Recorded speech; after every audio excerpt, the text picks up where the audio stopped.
Your favorite crab meat pizza has arrived, Mom. Enjoy to your heart's content.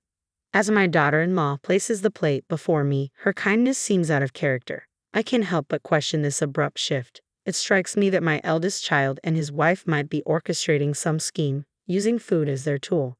Their history of hostility and past attempts to deceive me weigh heavily on my mind. The lavishness of this pizza only adds to my skepticism. Their sudden display of kindness feels more like a calculated move than genuine warmth. Trusting them blindly would be naive. It's clear they're plotting something. I refuse to be underestimated.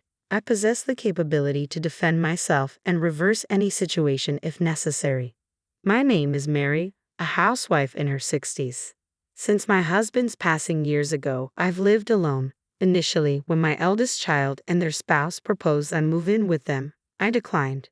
They were newlyweds, and I wanted them to relish that special phase. Nevertheless, they insisted on residing nearby out of concern for my well-being, a gesture for which I was genuinely appreciative. Their frequent visits, despite my reassurances that they needn't feel obligated, were a testament to their caring nature. My eldest child would often express worry, prompting me to relent and indulge their concern. Similarly, my daughter-in-law sought opportunities to foster a bond with me even when my eldest was occupied. I took pride in my child's choice of partner, believing her to be a person of integrity.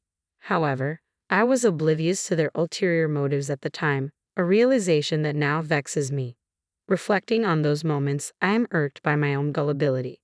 Genuine kindness without hidden agendas is a rarity. I allowed myself to be swayed by their eloquent assurances, oblivious to the underlying truth. It wasn't until later that I uncovered their true intentions. One evening, they dropped by and ended up staying overnight, citing a lack of plans for the following day. Though I hesitated to encroach on their time as a couple, suggesting they return home since it was nearby, my daughter-in-law was insistent. "We're eager to strengthen our bond, so we'd like to stay," she asserted. Reluctantly, I acquiesced, offering them the guest room. This house, a creation of my late husband, holds many unused rooms since it's too large for just me. Despite its dustiness, my daughter-in-law graciously assisted in tidying up, showcasing her adeptness at housework and reinforcing my favorable opinion of her. In the quiet of night, I stirred, parched, and made my way to the kitchen. En route, I noticed the living room bathed in light. Intrigued, I peered in, finding them seated on the sofa engaged in conversation. Unable to resist the temptation, I surreptitiously listened in, inadvertently overhearing a dialogue between my eldest child and his wife. "I'm utterly drained," remarked the eldest child. "That old lady has us toiling like slaves, don't you agree?"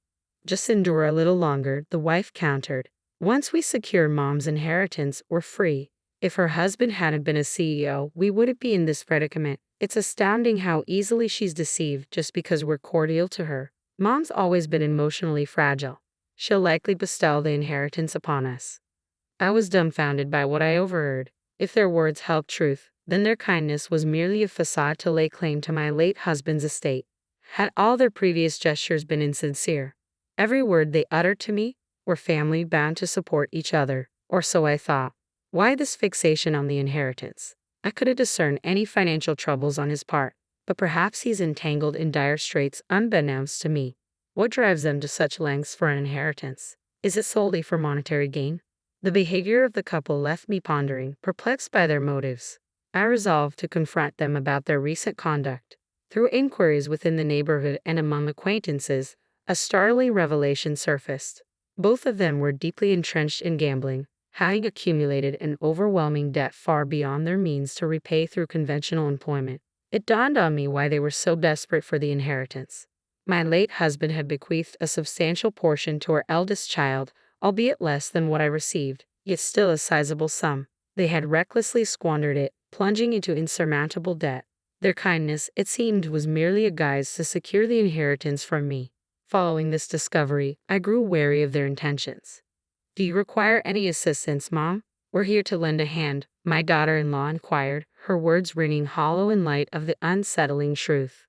"Your favorite crab meat pizza is here," my daughter-in-law announced cheerfully as she placed the plate before me. "Mom, eat as much as you want." Her sudden kindness struck me as odd. I couldn't help but question this abrupt change. Suspicions gnawed at me. It seemed my eldest child and his wife were orchestrating something, perhaps using food as a guise. They had a history of hostility and deceptive acts, so their newfound warmth raised red flags. It was clear to me that something wasn't right with this extravagant pizza. Their niceness felt contrived, and I couldn't shake the feeling that they were up to something. I refused to be underestimated. Despite being a housewife in my 60s, living alone since my husband's passing, I was not without my own strength. When my husband died, my eldest child and their spouse had offered for me to move in with them. However, I declined, wanting them to cherish their newlywed bliss. Yet they insisted on living nearby out of concern for me, a gesture I initially appreciated. Their frequent visits, despite my reassurances that they needn't feel obligated, only fueled my suspicions. But it wasn't until one fateful night that my doubts were confirmed.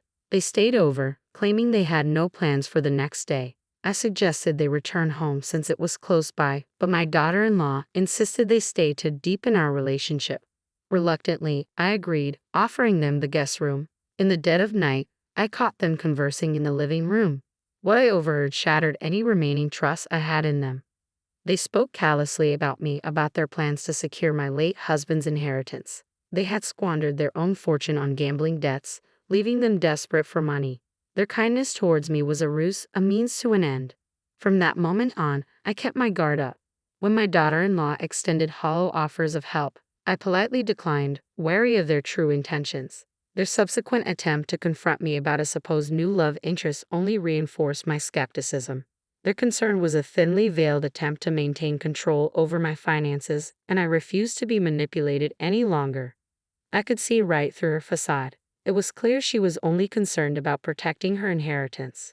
Yet my daughter-in-law continued to play the role of the caring daughter-in-law, never revealing her true intentions. That's acceptable for now, I thought. The true nature of my eldest child and their spouse will be revealed in due time. I'll witness their true selves when the moment is right. And that moment arrived sooner than anticipated. "Happy birthday, Mom," exclaimed my eldest child, presenting me with a bag from a fancy pizza establishment. Inside were an array of pizzas, including my beloved crab meat pizza. "Thank you, but let me handle these," I insisted, prepared to start plating them. "No, Mom, today's your day. Sit back and relax. I'll take care of it," declared my daughter-in-law as she whisked the bag away to the kitchen. My eldest child followed suit, offering assistance.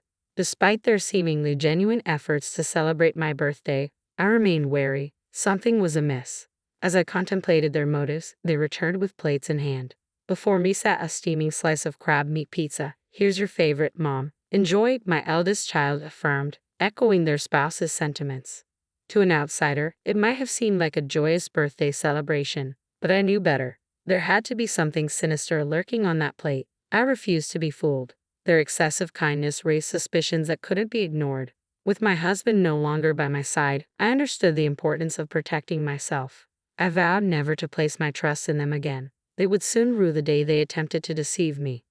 "Well, it certainly appears appetizing, but my tastes have evolved recently. I find myself drawn to the foie gras on your plate," I remarked, reaching for my eldest child's dish. They tried to intervene, but I feigned ignorance, questioning, "Is there a problem? You know, I've developed a newfound appreciation for foie gras. And if memory serves, you used to enjoy crab meat too, didn't you?" I suggested we share both dishes, observing the sudden pallor that washed over my eldest child's face. It was evident that they had schemed to manipulate me by tampering with my favorite pizza. Their reluctance to indulge confirmed my suspicions. "But it looks so tantalizing.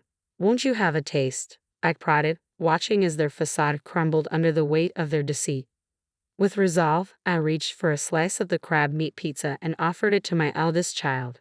Reluctantly, they took a bite, their expression tense as if anticipating the aftermath. Daughter-in-law glanced at them, her concern evident in the pallor of their face. "You seem a bit off color. Perhaps the pizza didn't agree with you, Mom," she suggested, her voice tinged with apprehension. "Considering how your husband is feeling, maybe it's best to call it a night and prepare something different," she added, her panic palpable. Sensing daughter-in-law's desperation to end the meal, I countered, "But your son doesn't appear well either. It's safer for you to stay the night." Despite her attempts to deflect, insisting they leave, her words faltered, betraying her desire to depart. It was clear she was eager to make a swift exit. I always thought that for a couple attempting to deceive others, they're remarkably inept liars. They unravel at the slightest hint of unpredictability. I mused to myself as I observed my eldest child. Suddenly, something peculiar occurred. After a few moments, with a resounding thud, they collapsed to the ground. As I approached, I realized they were deeply asleep, likely drugged with a sleeping pill. Oh, couldn't keep your eyes open, could you? Must have been exhausted, I remarked, tilting my head in feigned innocence. Daughter-in-law's frustration boiled over. Enough. Why won't things go according to plan? Today was supposed to be crucial, she exclaimed, slapping my eldest child's cheek in a futile attempt to rouse them. But they remained unconscious, oblivious to her distress. I stood in stunned silence as daughter-in-law's facade crumbled before my eyes. Disregarding my presence, she began to confess. I'd been pretending to be the dutiful daughter-in-law, all in hopes of securing the inheritance to clear our debts. Today was meant to be the final step. We planned to incapacitate you and steal your banking card. But nothing went as planned. It's your fault, she accused, her glare piercing. Their scheme to drug me and steal my banking card under the guise of a birthday celebration was truly deplorable. I couldn't stoop to their level, so I decided to confront them head-on. I've known all along that your kindness was just a front to get to my money. That's why I kept my distance and declined your offer of pizza, I revealed, watching as daughter-in-law's expression shifted from shock to disbelief. It was clear she had underestimated my awareness of their deceit. How foolish they must feel for thinking they could deceive me so easily.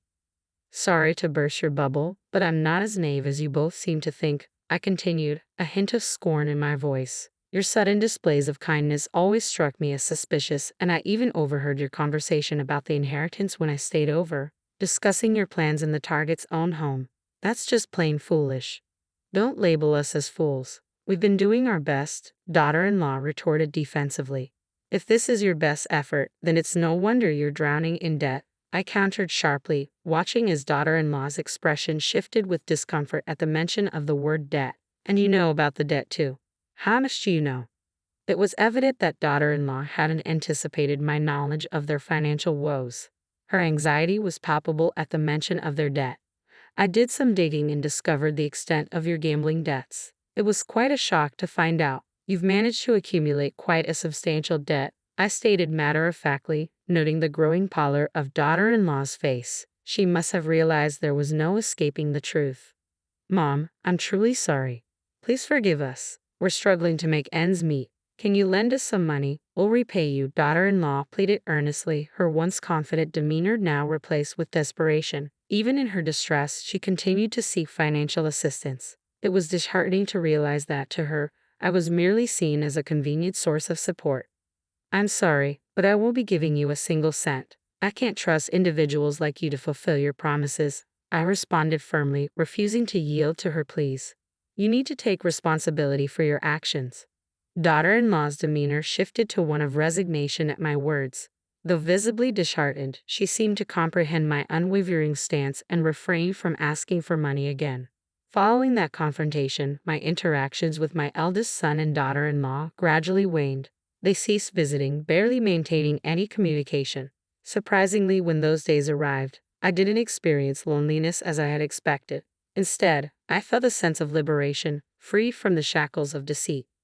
Eventually, my eldest child and daughter-in-law relocated. According to neighbors, they were escorted away by dubious individuals, likely unable to settle their debts and forced to flee to a distant state.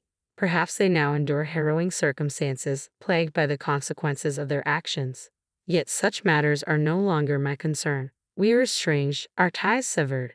I bid farewell to this tumultuous chapter, confiding in my late husband's photograph. His expression seemed to exude a sense of relief, as if acknowledging the closure of a fraught period. My sole family now resides in the memory of my late husband, the one who steadfastly stood by me. The life is fleeting. I am determined to embrace it with strength, cherishing the cherished moments shared with my husband.